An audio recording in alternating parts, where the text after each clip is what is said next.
એક વખત ભગવાન શ્રી સ્વામિનારાયણે પોતાના પરમહંસોને કહ્યું કે તમે દેશો દેશમાં સત્સંગ કરાવવા જાઓ. તેઓને સત્યાસત્યનો, ધર્માધર્મનો, સાધુ અસાધુનો, જ્ઞાનાજ્ઞાનનો, ખાધા ખાધનો અને પેયા પેયનો બોધ આપજો. અને ભગવાનના ઐશ્વર્ય, પ્રતાપ, મહિમા અને ચમત્કારની વાતો કરી ભગવાનના સ્વરૂપનો દ્રઢ આશ્રય કરાવજો. તમે સૌ સુખ દુઃખ, હર્ષ શોક, માન અપમાન તથા તાડન તિરસ્કારાદિકને સમગણી સહનશીલ બનજો. ભૂંડું કરનારનું પણ ભલું કરજો. નાસ્તિકને આસ્તિક કરવાનું, આસુરીને દેવી કરવાનું અને વિમુખને ભગવાન સન્મુખ કરવાનું એક તાન રાખજો. ત્યારે જે સંતો ભણેલા, અનુભવી અને બીજાને બોધ આપી શકે તેવા હતા, એ તો સર્વે રાજી થઈ આજ્ઞાને માથે ચડાવી ચાલી નીકળ્યા. પરંતુ જે સંતો વગર ભણેલા, બિન અનુભવી પણ વર્તનમાં શુરા અને ભગવાનના ધ્યાનમાં પૂરા હતા, તેઓ હાથ જોડી કહેવા માંડ્યા કે કૃપાનાથ, અમને તો વાતો કરતા આવડે નહીં, ધ્યાનમાંથી બહાર નીકળવું ગમે નહીં, તો અમે જઈને શું કરીએ? સત્સંગ કેમ કરાવી શકીએ? મહારાજ કહે, તમારે વાતો કરવી નહીં પડે.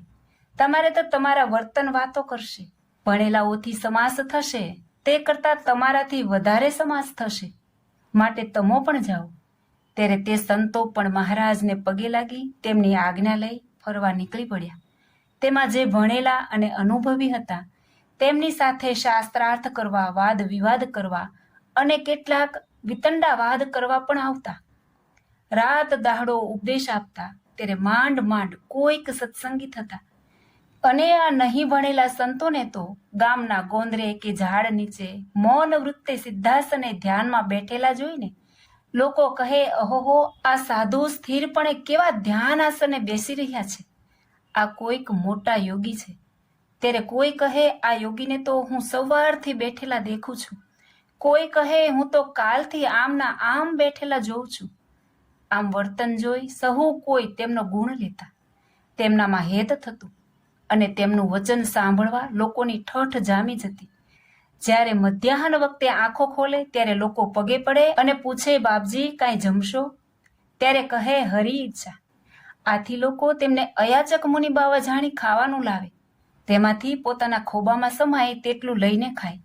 પાછા આંખો મીચી ધ્યાન આસને બેસી જાય. આમ 2-4 દાડા રહે એટલે ગામના અને બહાર ગામના લોકો તેમના દર્શને આવે. જ્યારે બીજે ગામ જવા તૈયાર થાય ત્યારે લોકો પગમાં પડે, આશીર્વાદ માગે અને માથે હાથ મુકાવી, બાપજી અમને કંઈક ઉપદેશ આપો, આમ કહે. સંતો ફક્ત એટલું જ બોલે કે ભગવાન સત્ય છે, જગત જૂઠું, આપણું કોઈ સગું નથી, આપણે કોઈના સગા નથી, એકલા આવ્યા છે અને પાપ પુણ્યનું પોટલું બાંધી એકલા જવાનું છે. જેમ ભગવાન રાવણને મારવા રામ રૂપે થયા હતા, કંસને મારવા કૃષ્ણ રૂપે થયા હતા, તેમજ આજે જીવના અંતઃશત્રુ જે કામ ક્રોધાધિક તેમને સહારવા સ્વામિનારાયણ નામે ભગવાન પ્રગટ થયા છે. માટે તમો સૌ અંધારામાંથી નીકળી અજવાળામાં આવો. તેમને ઓળખો અને તેમનો આશ્રય કરી મનુષ્ય જન્મની સાફલ્યતા કરી લો. આટલી વાત કરી સ્વામિનારાયણ સ્વામિનારાયણ કહી ચાલવા માંડતા.